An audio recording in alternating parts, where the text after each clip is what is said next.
Bismillahirrahmanirrahim. Assalamualaikum warahmatullahi wabarakatuh. Perkenalkan, nama saya Ikrawati dengan NIM 2204040009. Nah, di sini saya akan membahas tentang materi etika pengendalian isu manajemen.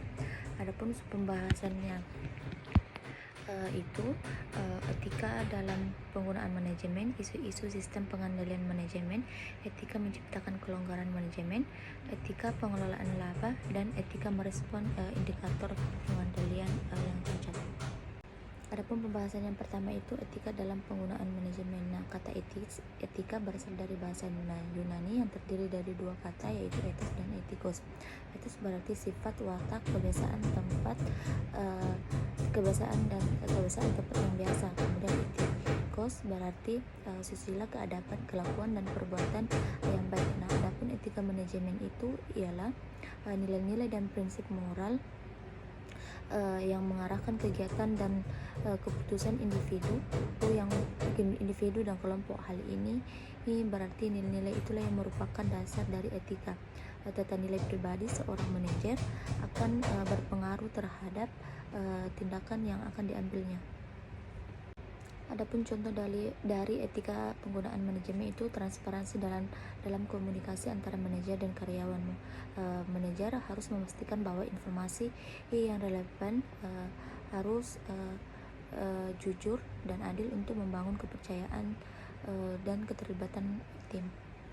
Adapun pengambilan keputusan berdasarkan etika manajemen ada 3. Yang pertama itu pendekatan manfaat, pendekatan nilai, dan pendekatan aturan sosial.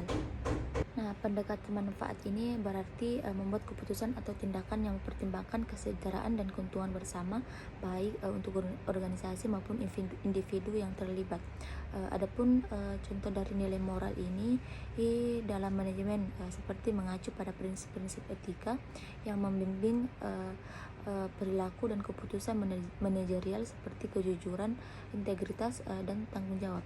Dan adapun contoh dari aturan sosial itu dalam manajemen seperti mencakup norma-norma atau peraturan informal yang mengatur interaksi antara individu di tempat kerja seperti etika kerja, norma komunikasi, dan kultur organisasi.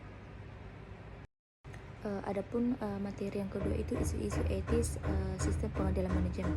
Ada beberapa isu seputar isu menurut Gretnair. Yang pertama itu penggunaan obat-obat terlarang, kemudian pencurian dan para pekerja atau korupsi, kemudian konflik kepentingan, kemudian pengawasan kualitas atau quality control, kemudian penyalahgunaan informasi yang bersifat rahasia, dan pemecatan tenaga kerja, polusi lingkungan, dan cara bersaing dari perusahaan yang dianggap tidak etis. Kemudian adapun materi yang ketiga itu etika menciptakan kelonggaran anggaran. Nah, kelonggaran anggaran ini merupakan kesengajaan yang diciptakan oleh manajer atau dengan tujuan untuk menghindari tekanan kerja sehingga tujuan organisasi perlu tercapai meskipun tidak optimal. Selain itu, tujuan individu juga bisa tercapai.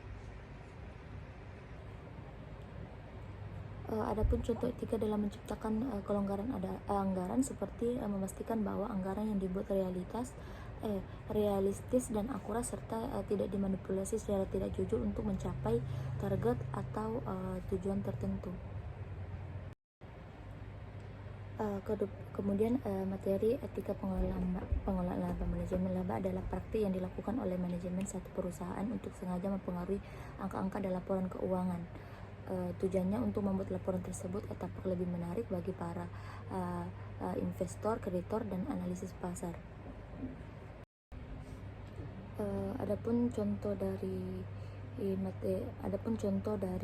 etika pengelolaan laba seperti manajer mempercantik laporan keuangannya sehingga investor akan tertarik dalam melakukan kerjasama dengan perusahaan tersebut. Adapun beberapa pertimbangan yang penting mungkin cenderung dalam mempengaruhi penilaian dalam tindakan manajemen laba dianggap etis. Yang pertama itu arah manipulasi, kemudian materialitas dan waktu, kemudian metode yang digunakan, kemudian maksud manajer mengenai informasi angka, kemudian kejelasan aturan yang kejelasan aturan yang melarang tindakan, kemudian tingkat pengulangan. Adapun materi yang terakhir itu etika merespon indikator pengendalian yang cacat. Contohnya itu seperti di myopia merupakan perilaku manajer yang cenderung mengejar keuntungan atau laba jangka pendek dengan mengabaikan laba jangka panjang. Myopia diartikan sebagai bias atau kesalahan evaluasi kinerja akibat terlalu fokus pada keuntungan jangka pendek. Permasalahan ini seperti yang sering terjadi pada pimpinan puncak perusahaan. Nah, adapun contoh dari materi ini seperti manajer terlalu mementingkan laba jangka pendek dibandingkan laba jangka panjang.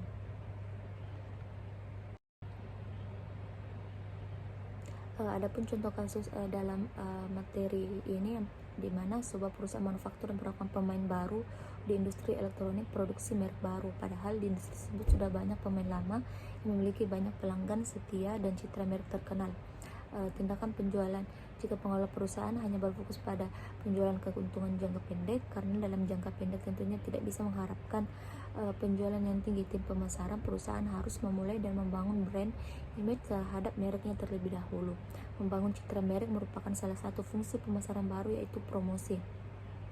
Promosi merupakan satu kegiatan bauran pemasaran yang tentunya memerlukan biaya. Perusahaan tidak boleh melihat sebagai pengeluaran belaka, namun harus melihatnya sebagai investasi jangka panjang untuk mengembangkan brand image perusahaan. Adapun solusinya itu seperti mengganti pengukuran akuntansi dengan penggerak nilai kinerja, mengubah apa yang diukur, atau penciptaan nilai bagi pemegang saham, buku pendapatan akuntansi. Kemudian yang kedua itu menggunakan pengintaian pratindakan untuk mengendalikan ekspansi yang mencakup investasi jangka panjang. Kemudian yang ketiga itu menyesuaikan atau meningkatkan pengukuran akuntansi agar lebih mencerminkan pendapatan ekonomi. Kemudian memperluas rentang di mana kinerja keuntungan jangka pendek. Kemudian yang terakhir itu pengurangan stres untuk keuntungan jangka pendek. Cukup dari saya, mohon maaf apabila banyak kurangnya dari materi yang saya sampaikan. Saya tutup dengan ucapan wassalamualaikum warahmatullahi wabarakatuh.